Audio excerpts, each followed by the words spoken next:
400 helicopters. The number alone defies belief. Not a single Black Hawk swooping over a compound. Not a handful of Apaches providing close air support.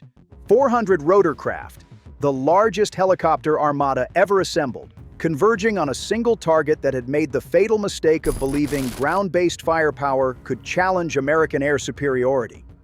This wasn't just any cartel convoy. This was the Sinaloa cartel's crown jewel, a mobile fortress carrying enough fentanyl to poison entire cities, protected by what intelligence agencies called the most dangerous collection of gunmen ever assembled in North America. The convoy stretched for 15 miles. Scout drones flying reconnaissance patterns overhead, armored personnel carriers mounting Soviet-era anti-aircraft guns, cargo trucks reinforced with steel plating thick enough to stop tank rounds, and a rear guard of modified pickup trucks carrying surface-to-air missiles. The cartel had spent years preparing for aerial assault. Learning from the defeats of rival organizations, they had transformed their convoy into a moving anti-aircraft battery. Shoulder-fired missiles, radar-guided guns, electronic warfare systems designed to jam helicopter communications. They believed they had created something that could shoot down any aircraft foolish enough to challenge them. They had never faced 400 American helicopters attacking in perfect coordination. The Armada had been assembling for weeks across bases in Texas, Arizona, and New Mexico. AH-64 Apache attack helicopters, their 30mm chain guns loaded with armor-piercing rounds, formed the spearhead of the assault. UH-60 Blackhawks carried special operations teams trained specifically for air-to-ground combat. CH-47 Chinooks, modified with door-mounted machine guns, would provide heavy fire support. Even older aircraft joined the hunt, AH-1 Cobra gunships loaded with rockets and TOW missiles. But the backbone of the force consisted of aircraft the cartel had never encountered. MH-6 Little Birds, small and agile helicopter gunships that could dart between buildings and engage targets at point-blank range. Their pilots were the elite of the elite, trained to fly nap-of-the-earth missions where trees and power lines became tactical advantages rather than obstacles. The convoy never saw them coming until it was too late. In the pre-dawn darkness, the Armada lifted off from bases across the American Southwest. Flying in tight formations that stretched across miles of sky, they moved toward the border with mechanical precision. Their engines created a thunder that could be heard for dozens of miles, a sound that would soon become the cartel's death knell. Below, the convoy rolled across the Mexican desert with arrogant confidence. Anti-aircraft gunners scanned the sky through thermal imaging scopes. Radar operators monitored frequencies for incoming aircraft. Communications specialists coordinated with cartel spotters positioned throughout the region. They believed their preparation was complete. High above, American surveillance aircraft painted the entire convoy with targeting lasers. Every vehicle was cataloged, every weapon system identified, every escape route mapped. The convoy's electronic warfare equipment, sophisticated by cartel standards, was useless against military-grade systems that operated on frequencies they couldn't even detect. The plan was devastatingly simple: simultaneous attack from every direction. The convoy would be hit by waves of helicopters approaching from different vectors, different altitudes, different angles of attack. No matter where the cartel gunners aimed their weapons, they would be exposed to fire from aircraft they couldn't see. At exactly 0530 hours, the order came through encrypted channels. Thunder strike is authorized. All aircraft weapons free. The sky was about to rain destruction. The first wave consisted of Apache attack helicopters approaching from the east, flying so low their rotor wash kicked up clouds of desert sand.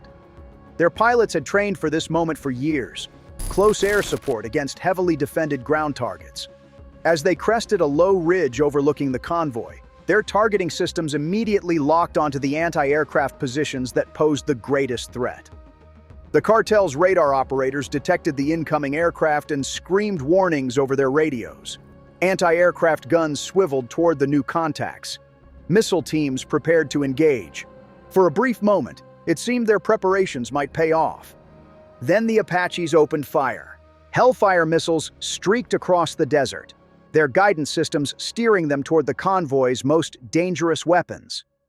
The first salvo eliminated 6 anti-aircraft positions in as many seconds, turning sophisticated gun systems into twisted scrap metal.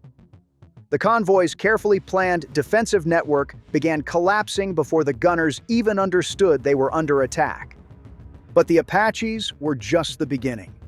The convoy erupted into chaos as the first Hellfire missiles found their marks. Anti-aircraft guns that had taken months to acquire and position were obliterated in seconds. Radar systems that had cost the cartel millions went dark as their antennas were shredded by precision strikes. The convoy's electronic warfare capabilities, so carefully assembled, became smoking ruins scattered across the desert floor. But this was only the opening movement of a symphony of destruction. From the north, a second wave of aircraft descended like mechanical angels of death. Black Hawk helicopters, their side doors open to reveal special operations teams armed with heavy machine guns and rocket-propelled grenades, swept toward the convoy at treetop level. Their door gunners opened fire with devastating precision, raking cargo trucks with .50 caliber rounds that punched through armor plating like paper. The cartel fighters who survived the initial missile strikes scrambled to their remaining weapons. Shoulder-fired missiles streaked into the sky, leaving trails of white smoke as they sought helicopter targets. A few found their marks. One Apache took minor damage from shrapnel. A Black Hawk's tail rotor was clipped by small arms fire. But for every shot the cartel managed to get off, 10 precision strikes rained down in response. From the west, the third wave arrived with earth-shaking intensity. Chinook helicopters, their massive frames bristling with door-mounted machine guns, approached the convoy like flying fortresses. Their gunners had clear fields of fire on the convoy's flanks, and they used them with devastating effect. Heavy machine gun fire swept across the line of vehicles, shattering windows, puncturing fuel tanks, and eliminating gunmen who thought they had found cover behind armored doors. The convoy tried to scatter, but the Americans had anticipated this tactic. As cargo trucks attempted to leave the highway and escape across the desert, they found their routes blocked by the fourth wave of attackers. Little bird helicopters that seemed to appear from nowhere. These small, agile aircraft darted between the fleeing vehicles like deadly insects, their pilots using terrain features to mask their approach until they were close enough to engage with devastating accuracy. One little bird swept down a dry riverbed, following its twisting course until it emerged directly behind a cluster of escaping vehicles. Its pilot pulled the aircraft into a sharp climb, bringing his weapons to bear on the trucks below. A burst from the helicopter's minigun turned the lead vehicle into a fireball that lit up the dawn sky.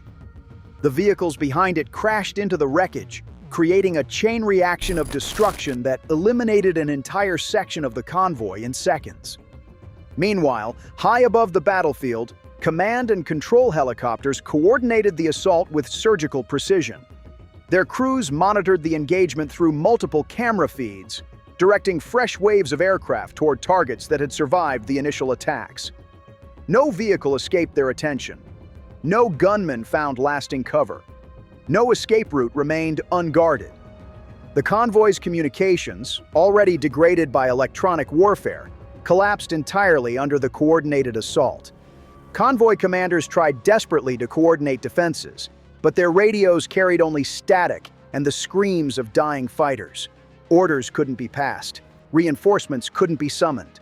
The convoy was isolated, surrounded, and being systematically destroyed by an enemy that attacked from every direction simultaneously. Cargo trucks carrying billions in narcotics became priority targets for specialized helicopter teams. Rather than simply destroying the vehicles, these aircraft used precision weapons to puncture fuel tanks and ignite the cargo. Massive fireballs erupted across the desert as truck after truck was consumed by flames hot enough to incinerate every gram of illegal drugs. The cartel's fortune literally went up in smoke. But the Americans weren't satisfied with merely destroying vehicles. They wanted to send a message that would resonate throughout the cartel world. Teams of little birds began hunting individual fighters who had abandoned their vehicles and were attempting to flee on foot. The small helicopters could hover mere feet above the ground. their pilots using incredible skill to navigate between rocks and vegetation as they pursued their targets. One group of cartel gunmen took refuge in a small canyon, believing the terrain would protect them from aerial attack. They were wrong. A pair of little birds approached the canyon from opposite ends, their pilots communicating through hand signals to coordinate their attack. Flying below the canyon rim, they appeared simultaneously at both ends of the formation, trapping the gunmen in a deadly crossfire. Within seconds, the canyon fell silent. The convoy's rear guard, equipped with the most sophisticated weapons the cartel possessed, made a final desperate stand. Surface-to-air missiles launched from concealed positions, streaking toward the American aircraft with deadly intent. But the helicopter pilots had trained for exactly this scenario. Flares and chaff filled the sky as the aircraft deployed countermeasures, turning deadly missiles into harmless fireworks that exploded uselessly in the desert air. The counterstrike was immediate and overwhelming. Apache helicopters converged on the missile positions, their chain guns chattering as they eliminated every launcher, every operator, every piece of equipment that could threaten American aircraft. The rear guard that had been the convoy's last hope was obliterated in a matter of minutes. By the time the sun climbed above the horizon, the convoy had been reduced to scattered burning wrecks spread across miles of desert. What had once been the most dangerous cartel force ever assembled was now nothing more than twisted metal and smoke. But the helicopters kept coming, wave after wave, ensuring that nothing survived, nothing escaped, nothing remained to threaten American lives. As the sun climbed higher over the desert, the scale of destruction became undeniable. Smoke columns rose from hundreds of burning vehicles, creating a black cloud visible from space. The highway was cratered and impassable, littered with debris from destroyed trucks and scattered weapons. The convoy that had once stretched for 15 miles was now compressed into a narrow corridor of absolute devastation. But 400 American helicopters weren't finished with their work. While Apache attack helicopters circled overhead like mechanical vultures, specialized aircraft moved in for the cleanup phase. Combat engineers flying in modified Chinooks began the systematic destruction of anything that might be salvaged. Thermite charges were dropped onto disabled vehicles, creating fires hot enough to melt steel and ensure that not a single piece of equipment could ever be recovered or reused. Little Bird helicopters, their ammunition nearly exhausted, made final sweeps through the wreckage. Their thermal imaging cameras searched for any signs of life, any survivors who might have escaped the initial assault. Each heat signature was immediately investigated and eliminated. The rules of engagement were clear: complete annihilation of all hostile forces. The few cartel fighters who had somehow survived the Holocaust found no mercy from the sky. White flags meant nothing to pilots operating under wartime rules. Attempts to surrender were ignored. This wasn't a law enforcement operation with arrests and trials. This was total warfare, and the Americans had decided that anyone who poisoned their citizens with fentanyl deserved no quarter. Surveillance helicopters documented every detail of the destruction, their high-definition cameras recording footage that would be analyzed for months.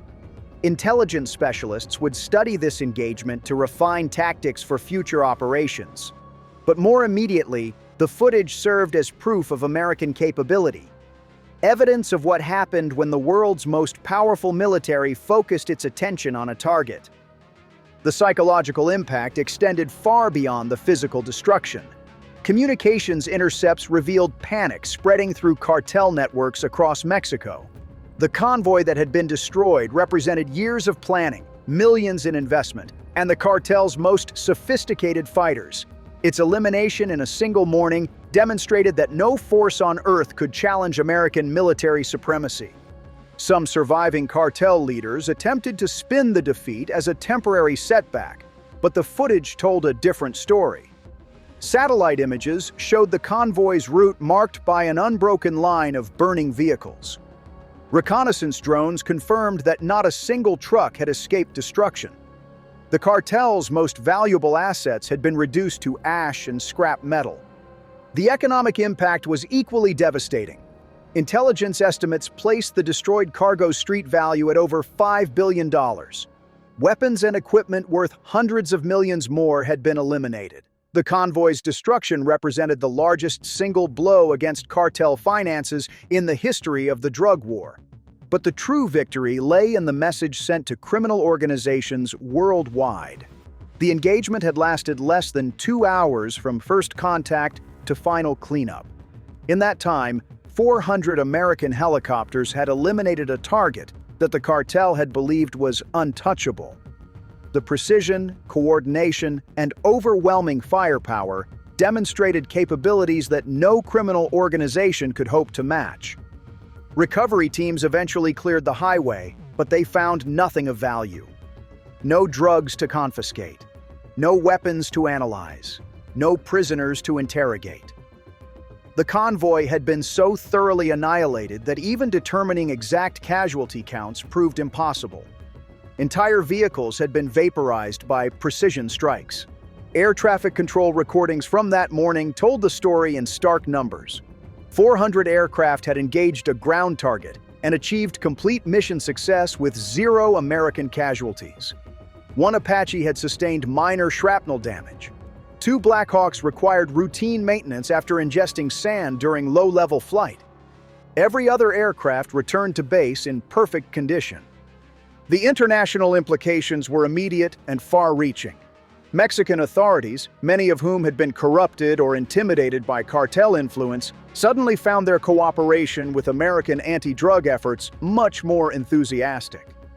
Border security improved overnight as officials realized that association with drug trafficking could result in devastating retaliation from the sky. Other cartels attempted to adapt by spreading their forces across wider areas and avoiding large convoy formations. But they were fighting the last war. The next time 400 American helicopters assembled for a strike, the target might not be a convoy at all. It might be headquarters compounds, training facilities, or entire cartel-controlled territories.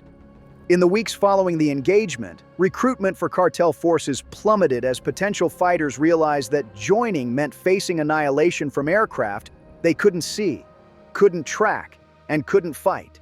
Smuggling operations were scaled back. Routes were abandoned. The psychological impact of overwhelming American air power had achieved what years of traditional law enforcement could not. The helicopter armada's return to base marked the end of the most successful anti-cartel operation in history. Ground crews who serviced the aircraft found minimal battle damage despite the intensity of the engagement. The overwhelming superiority of American military technology had made the outcome inevitable from the moment the first helicopter lifted off. As sunset painted the desert sky orange and red, the battlefield continued to smolder. Scattered across miles of Mexican highway, the remains of the world's most dangerous cartel convoy served as a permanent reminder of American military might. The convoy that had believed itself untouchable had been erased from existence so completely that future travelers would struggle to understand what had happened in this desolate stretch of desert. The message had been delivered with thunderous clarity. When America's rotorcraft armadas turn their attention to a target, that target simply ceases to exist. Completely, utterly, without exception. 400 helicopters had spoken, and their voice was the roar of rotor blades carrying death from above. The sky had conquered the earth, and the victory was absolute.